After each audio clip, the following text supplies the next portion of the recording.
युवाचार्य भगवंत आपके और हमारे बीच पधार चुके हैं। आप और हम युवाचार्य भगवंत से सुनेंगे श्रीमद् उत्तराध्ययन सूत्र का 20वां अध्ययन महानिर्ग्रंथीय, जिसमें अनाथि मुनि की कथा युवाचार्य भगवंत आपके सामने रख रहे हैं। और उसके साथ ही राजा श्रेणिक चरित्र जो कवि कुलभूषण पूज्यपाद श्री तिलोक ऋषि जी महाराज साहब द्वारा रचित है, उसका भी राजा श्रेणिक चरित्र भी आपके सामने युवाचार्य भगवंत रख रहे हैं। आइए आप और उनसे सुनेंगे शमन संघ की आन बान शान हमारे युवाचार्य भगवंत पूज्य श्री महेंद्र ऋषि जी महाराज साहब को युवाचार्य भगवंत।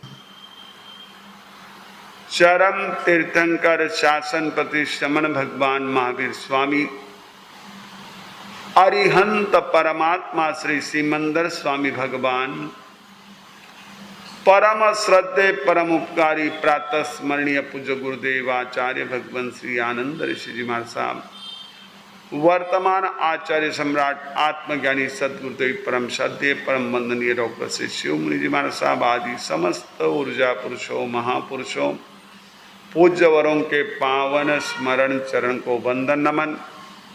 यहाँ विराजित स्नेही सहयोगी श्री हितेंद्र ऋषि जी महाराज, श्री धवल ऋषि जी महाराज, और आज पूरी तरह अपना प्रथम केशलोच संपन्न करके इस धर्म सभा में आप सभी को दर्शन देने के लिए उपस्थित नवदीक्षित महक ऋषि जी महाराज, धर्म प्रेमी बंधुओं माता बहनों, जिनके वचन, जिनके सिद्धांत, जिनकी साधना, जिनके संदेश आप और हम सभी को अपने साधना में, अपने जीवन में हम किस प्रकार की एक विशेष ऐसी मंजिल को पाने के लिए एक विशेष लक्ष्य लेकर के आगे बढ़े, इसकी दिशा निर्धारित करते हैं। ऐसे परमपिता परमात्मा तीर्थंकर प्रभु की देशना जिनवाणी के प्रति आप सभी के भीतर में रही आस्था का हार्दिक अभिनंदन। मुनिराज ने कह तो दिया कि राजन तुम खुद ही अनाथ हो, मेरे कैसे नाथ बनोगे। राजा जी ने इस बात को सुनकर आघात तो लगा, झटका तो लगा, शौक तो लगा, लेकिन संभल करके कहा महाराज मेरे पास तो सारी चीजें हैं, मेरे पास हाथी है, घोड़े है, शहर है, बड़े बड़े नगर है, अंतपुर है जहां मेरी अनेकों रानियां हैं, मेरे पास में मनुष्य संबंधी जितने भोगों के लिए मनुष्य के पांचों इंद्रियों से जुड़े हुए जितने भोग सामग्री है सारी उपलब्ध है, और मैं उन सब का खूब आनंद लेता हूं। और मेरी आज्ञा भी चलती है, मेरी बात को सभी स्वीकार करते हैं, और मेरे पास ऐश्वर्य है।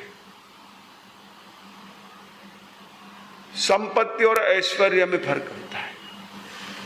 संपत्ति जो आपके खजाने में, आपके तिजोरी में, आपके लॉकर में होती है, और ऐश्वर्य जो बाहर में दिखाई देता है, एलिवेशन ऐश्वर्य कहा जाता है।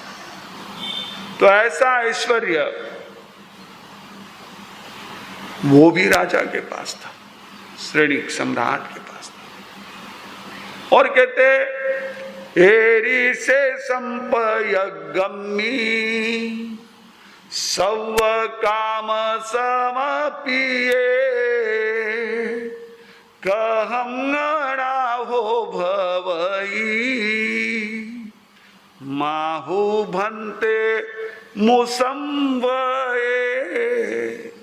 वो कहते हैं हे राजन, जब मेरे पास इतनी संपत्ति है, संपत्ति यानी ये सारी चीजें, केवल धन नहीं, एसेट्स, आज की भाषा में आप क्या कहते हैं उसको? हाँ, अभी आए थे ऋषभ भाई तो बता रहे थे ITR का दौर चल रहा है। जितनी एसेट्स है वो सारी संपत्ति, मेरे पास इतनी एसेट है, और सब काम समप्पिए,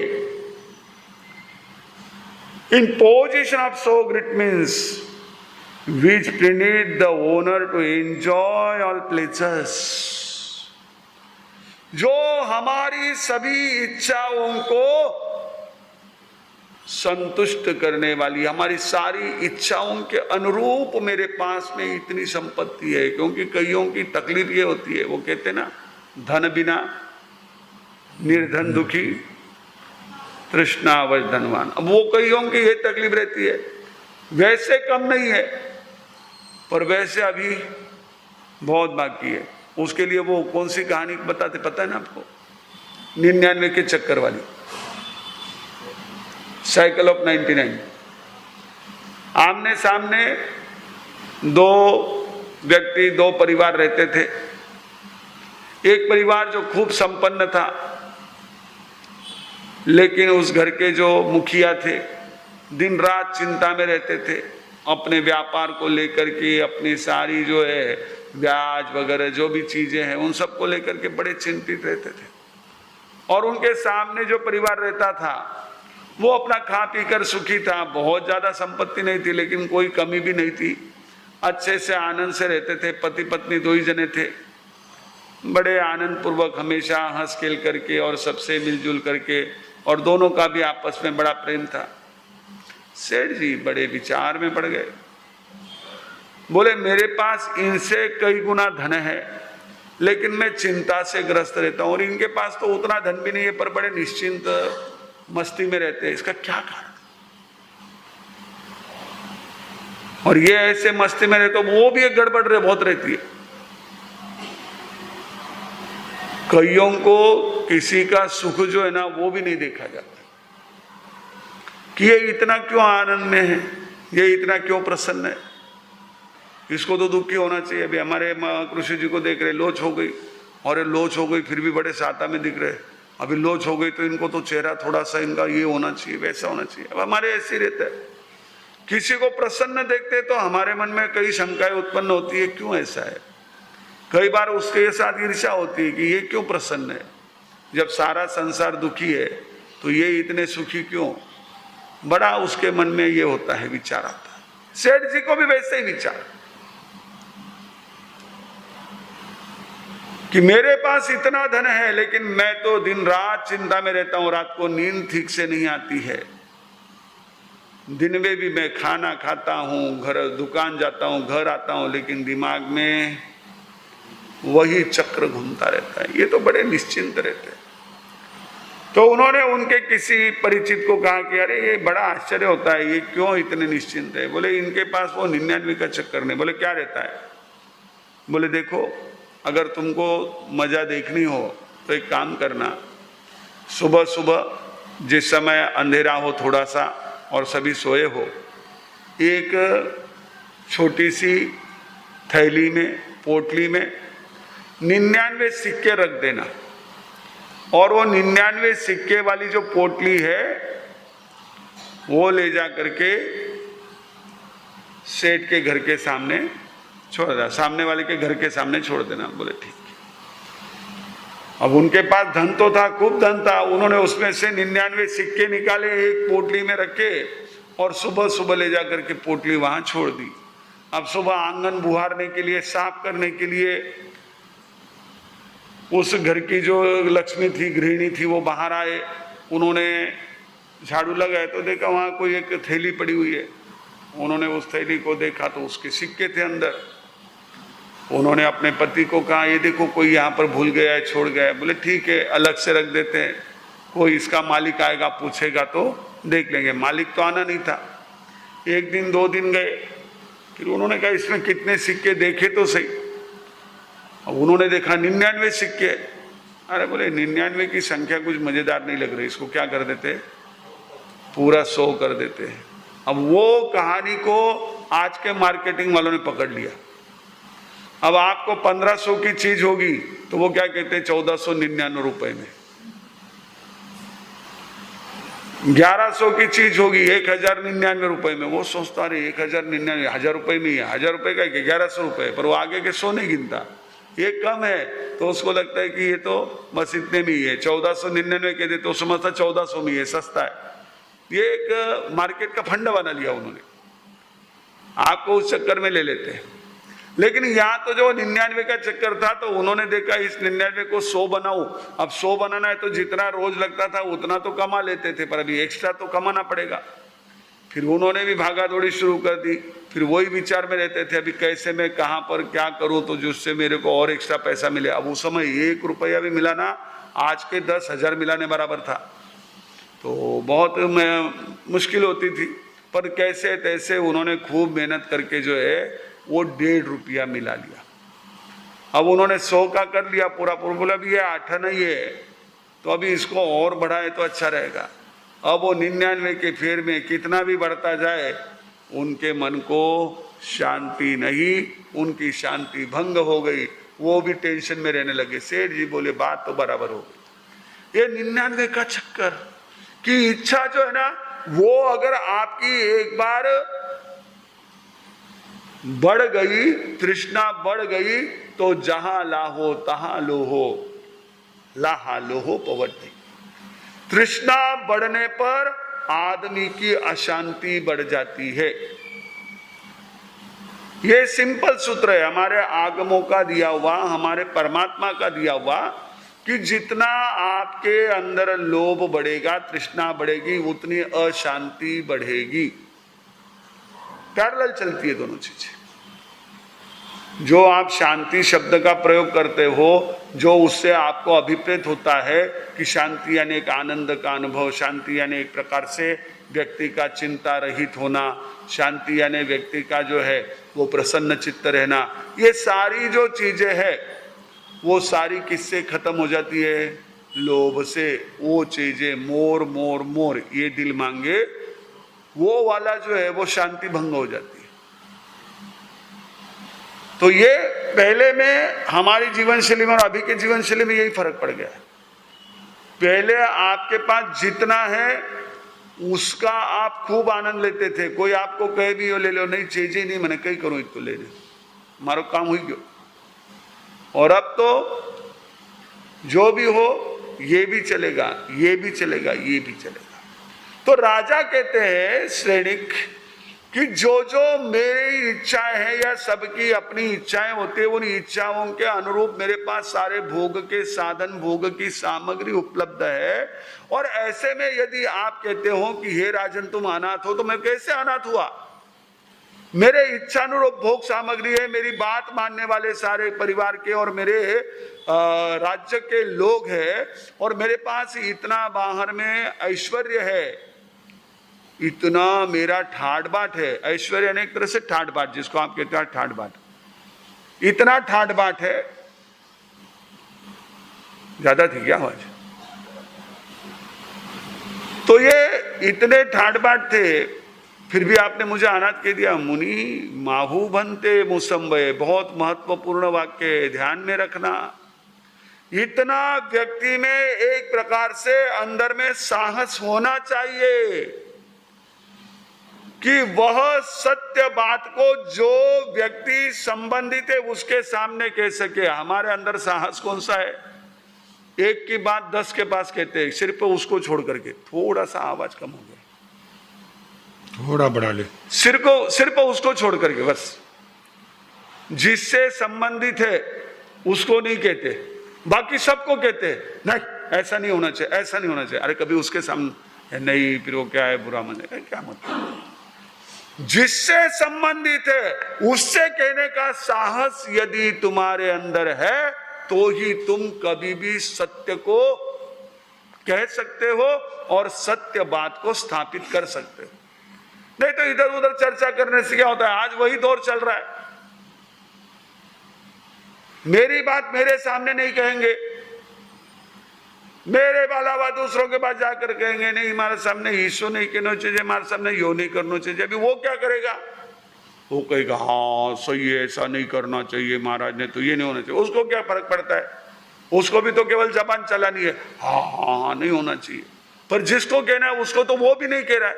हाँ कोई बात नहीं, अगर डायरेक्टली आप समझो मेरे से संबंधित है, मुझे नहीं कह सकते, हितेंद्र से जो कह दो, जो वहां तक पहुंचा सकता है। लेकिन हम करते ही नहीं ऐसा काम।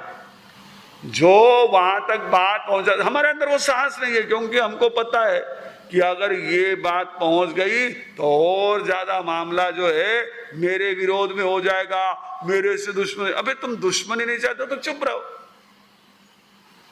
then keep silence. If you want to correct anything, then you have to tell someone who is the related that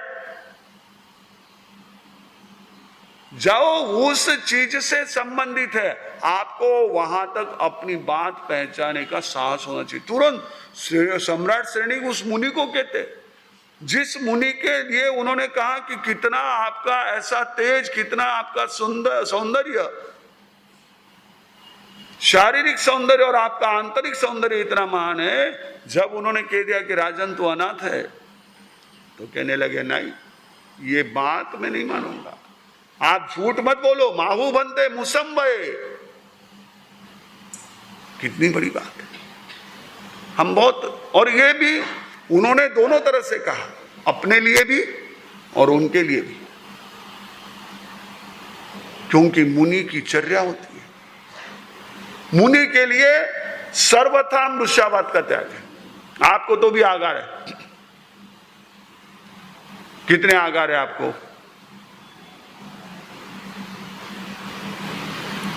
मोटी कूड़ी साग इत्यादि, मोटा झूठ बोलने का पसखान, बाकी कुछ भी बोल सकते हो, मोटी कूड़ी साग नहीं बोलना, छोटा मोटा बोलना पड़े तो चलता है। हमारे लिए तो मालूम है मृषा यानी बहुत विस्तृत मृषावाद दिया है साधु के लिए, तो मुनि के लिए मृषावाद बहुत विस्तृत है। आपके लिए तो भी झूठ जो आपके व्यवहार में प्रचलित है उतना ही कहा जाता है, ये झूठ है, ये झूठ है, ये नहीं है, ऐसा तो नहीं होता है, वैसा नहीं है, ये तो आपके सामने बहुत छोटी बात। हमारे यहाँ तो किसी के दिल को ठेस पहुंचाने वाली बात भी, वो भी झूठ में आती। जो किसी को आघात पहुंचाने वाली बात हो उसको भी मृषा कहा, वो भी बात बोलने लायक नहीं है, मुनि को नहीं बोलना चाहिए। यहां तो उन्होंने राजा के हृदय को ठेस पहुंचाया, आघात पहुंचाया, वैसे शब्दों का प्रयोग किया, और उसके साथ साथ इतनी सारी संपत्ति उसके पास है, फिर भी उसको क्या कह दिया? अनाथ कह दिया।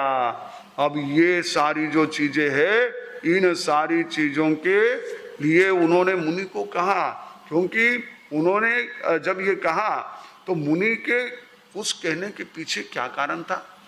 माना कि तेरे हाथी है घोड़े, रंभासी है पटरानिया,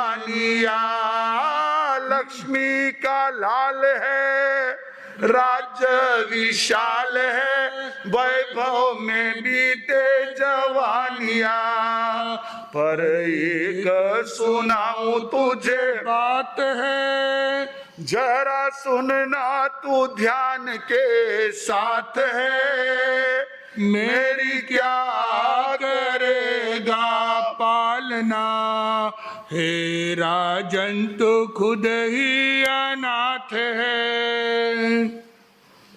देखो, कभी आपका मौका पड़ा, अगर कांटा चुभा हो पांव में तो निकालने का, कभी मौका पड़ा? बच्चे थे तब, अब तो कांटे नहीं रहे, और आप खुले पांव तो चलते नहीं हो। अभी इतने बड़े बड़े ब्रांड आ गए, छोटे छोटे ब्रांड आ गए।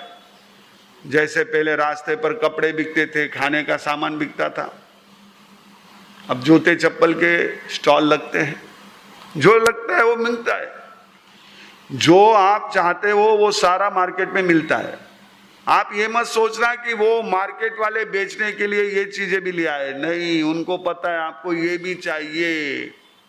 अगर मार्केट में हो या धर्म स्थान में हो, कोई चीज आपको लगती है कि ये तो नहीं चाहिए, ये यहाँ नहीं होनी चाहिए, फिर भी अगर हो रही है तो आप समझ लेना आपकी डिमांड है, इसलिए वो चीज वहां आई है।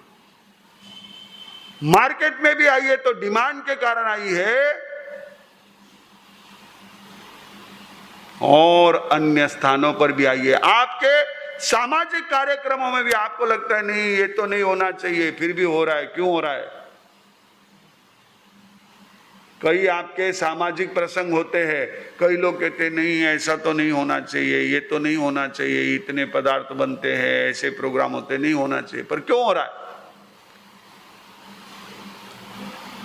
क्योंकि लोग चाह रहे हैं, दे आर डिमांडिंग इट, वो चाहते हैं, मांगते हैं, इतो तो होना चाहिए, कई फर्क पड़े थे ना, कर तो कई फर्क पड़े, इतो तो कर सको ना, कई फर्क पड़े, कई फर्क पड़े, कई फर्क पड़े तो चलने दो, फिर बहुत लंबा जाता है, फिर उसका एंड नहीं है। तो वह जो है, अब आपको जूते चप्पल भी क्या हो जाते हैं, बहुत आसानी से मिल जाते। एक समय था, हम लोग तो अभी देखो उधर थे राजस्थान में, तो वहाँ एक अपना सूरत का संगठन है, तो वो एक अच्छा कार्यक्रम चलाते कि उस इलाके में सेरा प्रांत के आसपास जो आदिवासी बस्तियां हैं, उन आदिवासी बस्तियों में स्कूल के पढ़ाई के साधन या उनको यूनिफॉर्म्स ऐसी चीज़ें पहुंचाते हैं। तो वो उनको जूते भी पहुंचाते हैं, क्योंकि जंगलों में चलना रहता है बच्चों को, तो उनको कोई इस तरह की तकलीफ ना हो, इसलिए उनको जूते वगैरह भी वो प्रोवाइड करते। तो अब ये जूते चप्पल आप लोगों के लिए नॉर्मल हो गए, लेकिन यदि किसी को कांटा चुभा हो और वो कांटा अंदर गड़ा हो, चुभना अलग बात और कांटा अंदर गड़ना अलग बात।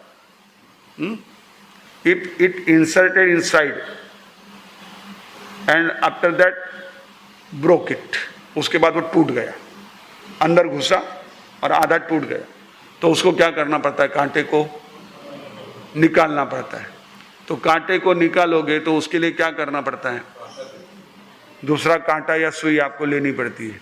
अच्छा, वो क्या करते हैं, वो सिर्फ उसको बता दिया तो निकल जाता है क्या? क्या करना पड़ता है? कांटे को निकालने के लिए आपको कांटा या सुई को क्या करना पड़ता है, चमड़ी को चुभाना पड़ता है, उसको दर्द होता है। वो हमने खुद ने कई बार अनुभव किया हुआ है और देखा हुआ भी है कि वो कांटा निकालते समय जैसे ही कांटे के पास में वहां पर ये सुई या कुछ पहुंचती है तो बड़ा दर्द होता है। ऐसा ही दर्द किसको हुआ है, श्रेणी को हुआ है। अनाथी मुनि ने उनके मर्म पर आघात किया, क्योंकि अंदर का कांटा निकालना है।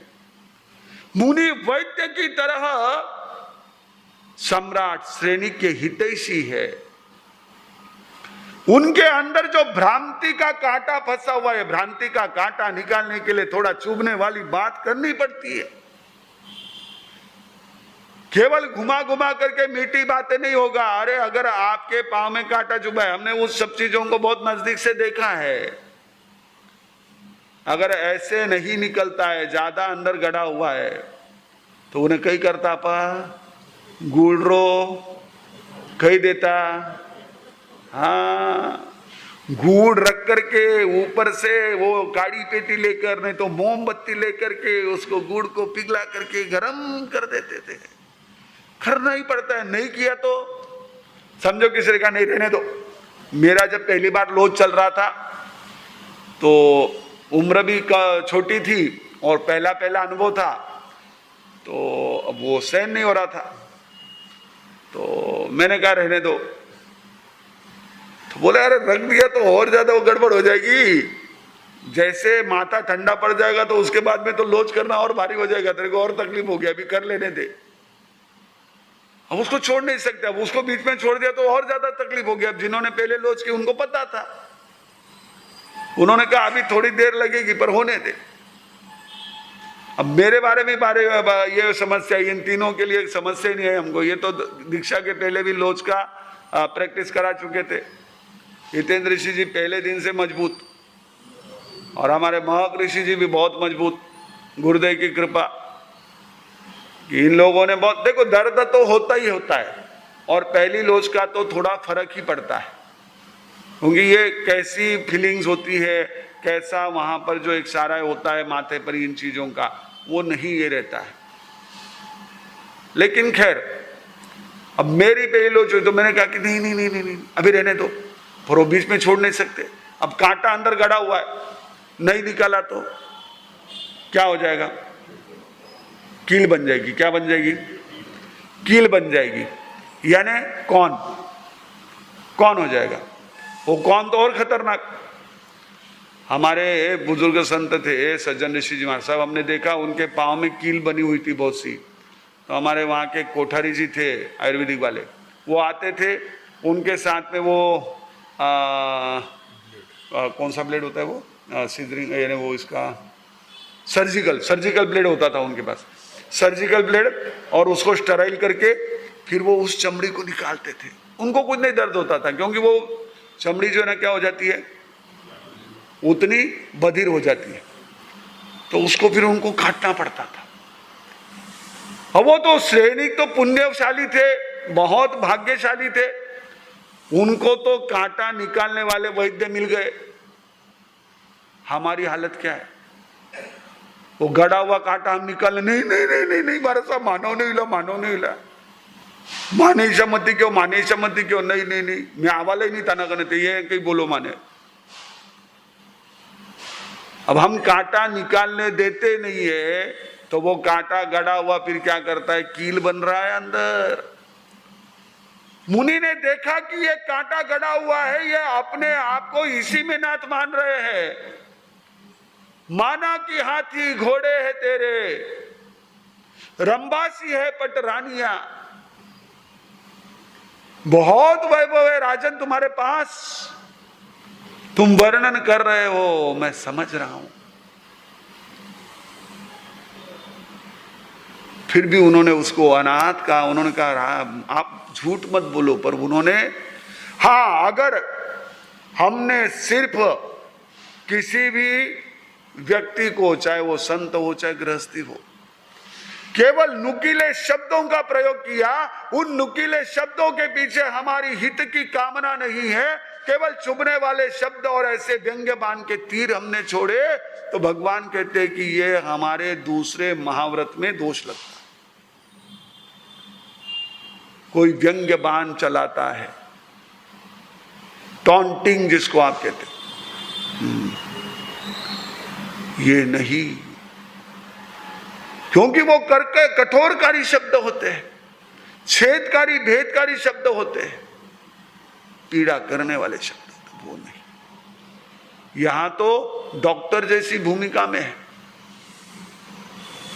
जैसे हमारे एक महासती जी थे, जीना प्रीति जी महाराज, वो व्हीलचेयर पर जा रहे थे, तो उनके व्हीलचेयर को ठोकर लगी, तो उसमें गिर गए, तो उनके जांघ की हड्डी टूट गई। तो उनको पूना में संचेती हॉस्पिटल में लेके गए, ऑर्थोपेडिक सबसे बड़ा हॉस्पिटल, काफी वर्षों पहले की बात है ये, 20-22 ज्यादा साल हुए होंगे, 30 साल हुए होंगे करीब करीब। तो उनको एडमिट किए तो वहां पर डॉक्टर ने कहा कि ये तो हड्डी टूटी हुई, इसका ऑपरेशन करना पड़ेगा। तो उन्होंने दूसरे दिन के ऑपरेशन की डेट फाइनल कर दी। ऑपरेशन थिएटर में लेकर गए, उनके बेटे वहां पर थे। तो उन्होंने कहा कि मैं भी मम्मी माता जी महाराज साहब के ऑपरेशन के समय अंदर रहूंगा। डॉक्टर साहब ने कहा नहीं, ये तुम्हारा काम नहीं है, तुम लोग अंदर मत आओ, हम लोग उनको पेशेंट, नहीं नहीं नहीं नहीं नहीं, उनकी उम्र बड़ी है और मुझे रहना ही है, रुकना ही है। उन्होंने बहुत आग्रह किया। तो डॉक्टर साहब ने फिर उनको पूरा जो है एक तरह से वो सैनिटाइज करके और उनका जो गाउन वगैरह होता है पहना करके अंदर ले लिया। अब वो खड़े हो गए, डॉक्टर साहब ने अपना काम शुरू कर दिया। अब डॉक्टर साहब शुरू काम कर रहे हैं अपना, उनके जो है, अब वो हड्डी टूटी हुई है, तो उसको का इधर उधर से काट कूट के जोड़ जाड़ करना है, सब करना है। तो वो कारपेंटर की तरह काम कर रहे थे। अब उतने में धप से आवाज आई, इन्होंने कहा इधर तो कुछ हुआ नहीं, देखा पीछे मुड़ के वो बेहोश होके गिर गए थे। उनको फिर ले जा करके बाद में थोड़ा सा ठीक किया। बोले क्या हुआ? बोले वो खून और वो ये सारा देख करके तो मैं घबरा गया। तो वैसे ही करना पड़ता है, ऑपरेशन तो ऐसे ही होगा। नहीं रे बेटा, नहीं रे बेटा, अब ऑपरेशन करना है तो ऐसे ही करना। हमारे महर्षि जी की लोच करते समय मैं स्वयं महसूस कर रहा था, करना ही पड़ता है। अब मैं कहूँ नहीं रे बेटा, नहीं नहीं, कोई हरकत नहीं, नहीं करूँ, तो वो नहीं करूँ तो क्या करेंगे, करना ही पड़ेगा। उस समय तो आपको यदि ऑपरेशन करना है तो डॉक्टर की भूमिका में जाकर के क्या करना पड़ता है उस समय। इसलिए आप देखो, अधिकतर परिवार का व्यक्ति जो है वो अपने पेशेंट का इलाज नहीं करता। अगर ऑर्थोपेडिक डॉक्टर है उसके पास में अगर उसके घर की केस आए तो वो उसके मित्र को बुला लेता है, भाई ऑपरेशन के लिए तू आ जा। वो खड़ा भले ही रहेगा लेकिन ऑपरेशन बोले नहीं, फिर वो इमोशंस जुड़े हुए हैं तो वहां पर ऑपरेशन करना बहुत जनों को मुश्किल हो जाता है। अपने लोगों का कोई अपना निकट का व्यक्ति हो, वहां पर उपस्थित रह करके वो सारी चीजों को हैंडल कर लेंगे, लेकिन उसको उतना कठोर होना ही पड़ता है। पता है कि ये दर्द होगा लेकिन होना ही पड़ता है। हमारे दांत की इलाज हुए, अब डॉक्टर को मालूम है इनकी मैं अक्लदार निकालूंगा। अब अक्लदार तो आपको सबको हमको भी आती है, लेकिन क्या करे, जन्म से टेढ़ी थी वो दाढ़, तो उसको वो अंदर टेढ़ी थी तो उसको निकालना जरूरी था, उसके कारण बाकी दांतों में तकलीफ आ रही थी। और वो उसके समय में वहां पर अंदर चिरा दे करके दांत निकल रहा है, तो डॉक्टर अभी अगर सोचे नहीं नहीं नहीं मार साहब है, फिर इनको चिरा लगाऊंगा, कितनी तकलीफ होगी, नहीं करता हूं, तो वो फिर बाद में की तकलीफ कौन झेले, होना पड़ता है। वैसे ही अगर हित की भावना से मुनिराज कहते हैं तो उसमें कोई भी मृषावाद का विषय नहीं आता है। लेकिन अब ये तो पता नहीं अनाथी मुनि किस भावना से कह रहे, ये तो महाराज को पता नहीं। राजा को लगा कि ये मुझे या तो अच्छी तरह नहीं जानते हैं, जानते तो है लेकिन अच्छी तरह नहीं जानते। ऐसा हमारे बारे में हो सकता है, हम कईयों को नाम से जानते हैं, कईयों को भाई हमारे सामने आते उतना जानते हैं, बाकी डिटेल्स में नहीं जानते कि ये आदमी किस लेवल का, इतना ऊंचा या इतना, ये हमको नहीं पता। हम किस लिए जानेंगे, हम अधिकतर किसी को पूछते भी नहीं। कभी कभार हम फुर्सत से रहे, सामने वाला फुर्सत से रहे तो थोड़ी पंचायत कर लेते, नहीं तो बाकी पंचायत का काम नहीं, अपने क्या करना है। कई जने हमारे संपर्क में 4-4 महीने रहते हैं, हमको पता ही नहीं इनका बिजनेस क्या है और इनकी टर्नओवर कितनी है, हमको क्या करना है। प्रॉब्लम है तो खुद बोल देगा और अपने को समझ में आए तो सॉल्यूशन बोल देंगे, नहीं तो भाई ठीक है अभी थोड़ा सा उसको सर्वाइव करो, क्या कर सकते, सांत्वना दे सकते, बाकी हमारा तो काम ही नहीं कुछ। तो वो सोचते हैं कि मुनिराज को मालूम नहीं कि मेरे पास कितना वैभव है, मेरे पास कितने भोग सामग्री है, इसको पता ही नहीं शायद महाराज को। इसलिए इन्होंने मुझे ऐसे शब्दों का प्रयोग किया, मुनिराज आपको मालूम नहीं है तो झूठ मत बोलो। और फिर उन्होंने ये भी सोचा कि भाई ये अनाथ है तो इसको धन संपत्ति क्या होती है ये थोड़ी पता होगा। एक गांव का आदमी बंबई शहर में आया, बहुत वर्षों पहले की बात है, अब तो गांव कोई रहे नहीं, शहर हो गए। तो वो आया शहर में और उसने आकर के देखा तो एक जगह बहुत बड़ी बिल्डिंग थी। अब वो बिल्डिंग जो है 40 मंजिला, सोचो इतनी बड़ी बिल्डिंग कितने मंजिले गिनो तो सही। वो देख करके गिन रहा है। उधर कोई शहर का रहने वाला आया, होशियार आदमी, चालाक आदमी। उसने कहा क्या कर रहे हो, जोर से पूछा। अरे कुछ नहीं रे भाई, मैं ये मंजिले गिन रहा हूँ। हैं या ऐसे मंजिले गिने के चार्जेस लगते हैं? हाँ, बोले मुझे नहीं पता था, मैं तो ऐसे ही गिन रहा था। बोले कितने मंजिल गिनी? बोले मैंने 10 मंजिलें गिनी। बोले 10 की मंजिलें गिनी है तो इसका 1 रुपया दे दे, 1 मंजिल गिनने का 10 पैसा। उस समय उतना काफी था। तो बोले ठीक है। उसने जेब से 1 रुपया निकाल कर दिया और हंसते हंसते चला गया। वो भी हंसते हंसते गया, ये भी हंसते हंसते गया। तो जो 1 रुपया लेके चला गया बोले मैंने इसको उल्लू बना दिया, और ये सोचता है मैंने तो 20 मंजिलें गिनी थी, इसको 10 मंजिल के पैसे दिए, इसको क्या पता नहीं। अब दोनों खुश है। ऐसे कई बार हो जाता है, हमको लगता है कि इसको पता ही नहीं कि मेरे पास कितना माल है।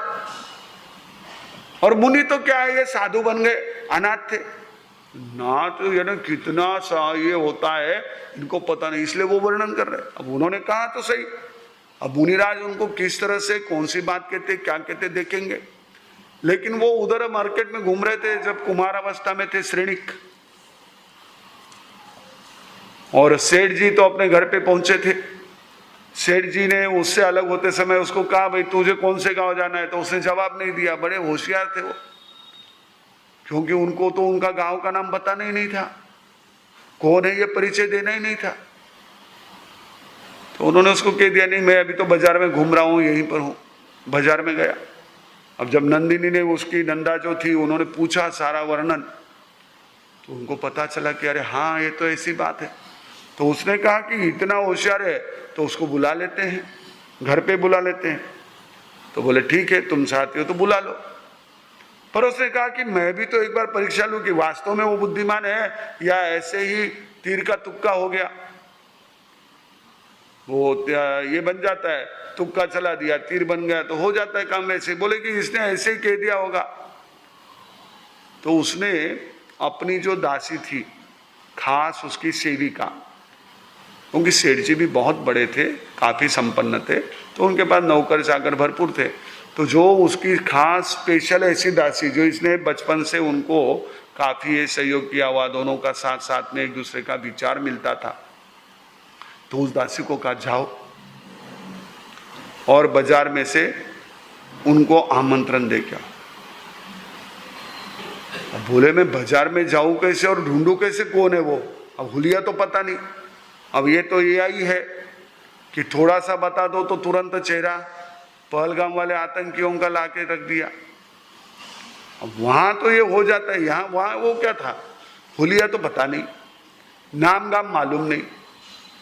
भांजा आया, भांजा तो क्या कहे, अभी किसी को कह तो नहीं सकते कि शेर शाह का भांजा कहीं दिखा गया। अब वो किसी को थोड़ी परिचय देगा। अब कैसे ढूंढ। तो उसने एक युक्ति लड़ाई, नंदा ने जो है एक युक्ति लड़ाई। वो युक्ति मैं आपको बताऊंगा कैसे है कि हम लोग थोड़ा थोड़ा सा आगे बढ़ेंगे तो वो सारी चीज़ों का रस ले सकेंगे। हमने जब पहली बार मैंने कैडबरी खाई थी ना, तो उस समय मुझे मेरे संसार पक्ष से पिताजी लेके आए थे, 78 की बात है। तो वो ले आए, तो अब जैसे नॉर्मली हम गोलियां चॉकलेट खाते थे, एक गोली आती थी, वो आपको शायद पता होगा, दूध गोली आती थी, मिल्क वाली, ऐसे दूध गोली कहते थे। एक वो नारियल वाली गोली आती थी, कुड़ुम कुड़ुम। फिर वो ऐसे ही ना, जैसे आपके रावल गाँव आते हैं उस टाइप की अलग अलग ये टेस्ट वाली गोलियां आती थी।